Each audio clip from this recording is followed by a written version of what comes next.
இந்த வீடியோவில் 2014ஆம் ஆண்டு வெளிவந்த டிஎன்பிஎஸ்சி கொஸ்டின் பேப்பரை ஃபுல் எக்ஸ்ப்ளனேஷனோடு நம்ம பார்த்துட்ருக்கோம். அதோட பார்ட் 3 வீடியோவை நம்ம இப்போ பார்க்க போகிறோம். பின்வருவனவற்றுள் இரு பெயரொட்டு பண்புத்தொகை சொல் எது? ஆப்ஷன் சி மல்லிகை பூ. மல்லிகை அப்படிங்கிறது பூவினுடைய ஒரு வகை. அதை ஃபஸ்ட்டு போட்டுட்டு பின்னாடி மெயின் நேமை போட்டிருக்கு, பூ அப்படிங்கிறத போட்டிருக்கிறதுனால இது இரு பெயரொட்டு பண்புத்தொகை. கபிலபரணர், ஆப்ஷன் ஏ பாருங்கள், கபிலபரணர். கபிலரும் பரணரும் மறைந்து வந்துள்ளது, அதனால் இது உம்மை தொகை. கயல் விழி, கயல் போன்ற விழி போன்ற மறைந்து வந்துள்ளது, அதனால் இது உவமை தொகை. வெண்ணிலவு, வெண்மை கூட்டல் நிலவு, இதனால் இது பண்பினை குறிப்பதனால இது பண்பு தொகை. 52வது கேள்வி, தலை வணங்கினான் என்பது பின்வருவனவற்றுள் எது? தலை வணங்கினான் இது எப்படி வரும்னா தலையால் வணங்கினான் அப்படிங்கிற பொருளை தரும். ஆள் அப்படிங்கிற வேற்றுமை உருவானது இங்கு மறைந்து வந்துள்ளது. ஆள் அப்படிங்கிறது 3ஆம் வேற்றுமை தொகை. இது மறைந்து வந்துள்ளதுனால தலையால் வணங்கினான், ஆள் மறைந்து வந்துள்ளதுனால இது 3ஆம் வேற்றுமை தொகை. வாணிதாசனால் எழுதப்பட்ட பாடல் தொகுப்பின் பெயர்? குழந்தை இலக்கியம். குடும்ப விளக்கு அப்படிங்கிறது பாவேந்தர் பாரதிதாசனால் எழுதப்பட்ட நூல். பூங்கொடி அப்படிங்கிறது முடியரசனால் எழுதப்பட்ட நூல். குழந்தை இலக்கியம் இது வாணிதாசனால் எழுதப்பட்ட நூல். பொருள் அறிந்து பொருத்துக. வைதருப்பம் ஆசு கவி, கௌடம் மதுர கவி, பாஞ்சாலம் சித்திர கவி, மாகதம் வித்தார கவி. குன்றக்குடி அடிகளாரால் கவியரசு என்ற பட்டம் யாருக்கு வழங்கப்பட்டது?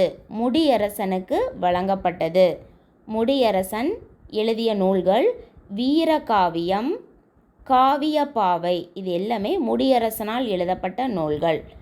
அவருக்கு தான் குன்றக்குடி அடிகளார் கவியரசு அப்படிங்கிற பட்டத்தை வழங்கி சிறப்பித்துள்ளார். பிரித்தெழுதுக. தென் திசை, தெற்கு குடல் திசை தான் தென் திசை என்றானது. நட என்பதன் வினைமுற்று. நடத்திய, ஆப்ஷன் ஏ பாருங்கள், நடத்திய அப்படிங்கிறது வினைமுற்று பெறவில்லை. நடத்திய பையன், நடத்திய மகள், நடந்து வந்தான் அப்படி முற்று பெறலை. வந்தான் அப்படின்னு சொல்லி முடிஞ்சாதான் அது வினை முற்று பெறும். நடத்தல் அப்படிங்கிறது தொழிற்பெயர். இந்த இடத்த பாருங்கள், ஆப்ஷன் டி நடந்தான் அப்படிங்கிறது வினை முற்று பெற்று வந்திருக்கு, அதனால் இது வினை முற்று. நட என்பதன் வினை முற்று நடந்தான். ஒருமை பன்மை பிழையற்ற தொடர் எது? நான் வாங்கிய நூல் இது அன்று அப்படின்னு தான் வரணும். ஆப்ஷன் ஏ பாருங்கள், அல்ல அப்படின்னு வந்திருக்கு, அதனால் இது தவறானது. நான் வாங்கிய நூல்கள் இது அல்ல, அதாவது நூல் அன்றுன்னு வரணும், நூல்கள் அல்ல அப்படின்னு முடியணும். இந்த ஆப்ஷன் பி பாருங்கள், நூல்கள் வந்ததுனால அல்லன்னு தான் முடியணும், அன்றுன்னு இருக்குது, அதனால் தவறானது. ஆப்ஷன் சி பாருங்கள், நான் வாங்கிய நூல் இது அன்று, இது சரியானது. ஆப்ஷன் டி நான் வாங்கிய நூல் இவை அல்ல, இதுவும் தவறானது.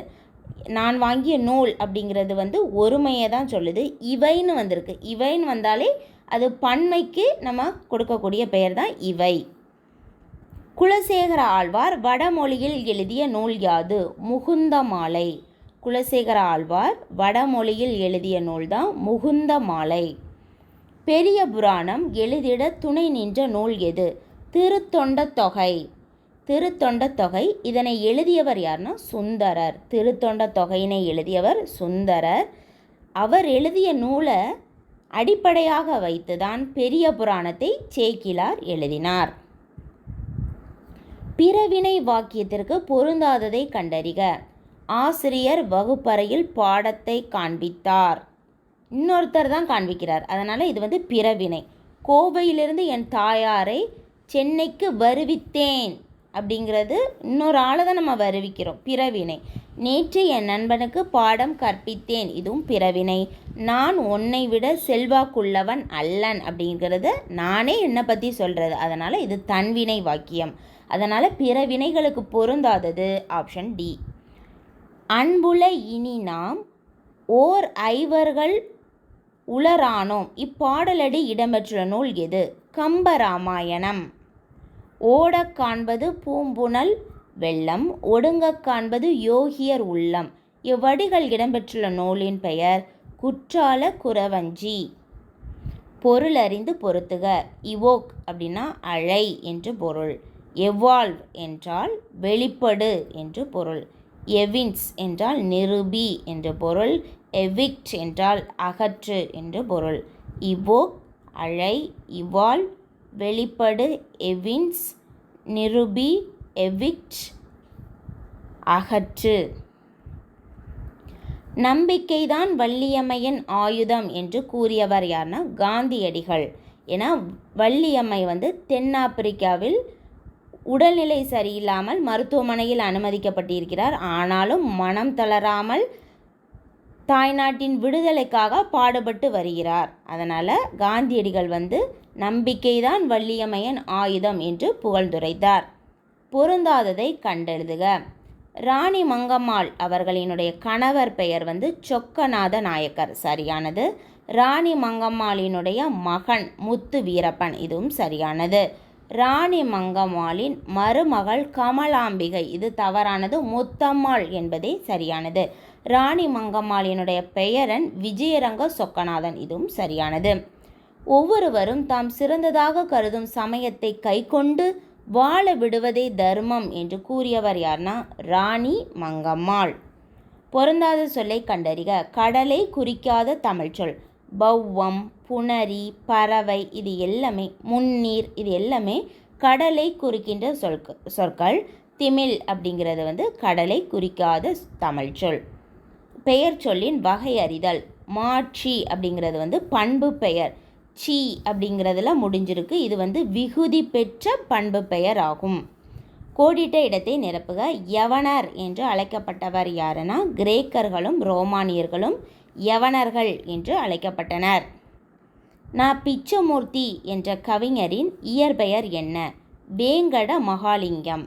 பிச்சமூர்த்தி என்ற கவிஞரின் இயற்பெயர் வேங்கட மகாலிங்கம். அரங்கசாமி என்பது வாணிதாசனின் இயற்பெயர். அரங்கசாமி என்ற எத்திராசலு வாணிதாசனின் இயற்பெயர். ராசகோபாலன் சுரதாவின் இயற்பெயர். கனகசபை பாவேந்தர் பாரதிதாசனினுடைய தந்தை பெயர். அதனால் ஏசிடி இது மூணுமே வராது, பின்னு தான் கரெக்டாக வரும். பொருந்திய இணையை தேர்ந்தெடுக்க. பொங்கல் வழிபாடு பிச்சமூர்த்தி, சரியானது. வீரகாவியம் என்ற நூலை எழுதியவர் யார்னா முடியரசன். தஞ்சை வாணன் கோவை என்ற நூலை எழுதியவர் யாருன்னா பொய்யில் புலவர் அப்படிங்கிற புலவர் தான் எழுதியிருக்கிறாரு. சிரித்த முத்துக்கள் என்ற நூலை எழுதியவர் யாருன்னா சிற்பி பால சுப்பிரமணியம். அதனால் எல்லாமே மாறி மாறி இருக்குது. கரெக்டான இணை எதுனா பொங்கல் வழிபாடு என்ற நூலை எழுதியவர் பிச்சமூர்த்தி. கீழுள்ள நூற்பட்டியலில் கவிக்கோ அப்துல் ரகுமான் எழுதிடாத நூலின் பெயர் என்ன? இன்னொரு சிகரம். மீதியுள்ள நூல்களை பாருங்கள். நேயர் விருப்பம், பால் வீதி, சொந்த சிறைகள் இது எல்லாமே கவிக்கோ அப்துல் ரகுமான் எழுதிய நூல்கள். எழுதாத நூல் இன்னொரு சிகரம். பொறுத்துக. சொல்லும் பொருளும். மேதி என்றால் எருமை என்று பொருள். புல் என்றால் அன்னம் என்று பொருள். காசினி என்றால் நிலம் என்று பொருள். திரை என்றால் அலை என்று பொருள். ஆறுமுக நாவலரை வசன நடை கைவந்த வள்ளலார் என்று பாராட்டியவர் யார்? பருதிமாற் கலைஞர். ஆறுமுக நாவலரை பருதிமாற் கலைஞர் எவ்வாறு புகழ்ந்துள்ளார்னா வசன நடை கைவந்த வள்ளலார் என்று பாராட்டியுள்ளார். அவ்வளோதான். இதோட பார்ட் 4 வீடியோவை நம்ம அடுத்தடுத்த வீடியோக்களில் பார்க்கலாம்.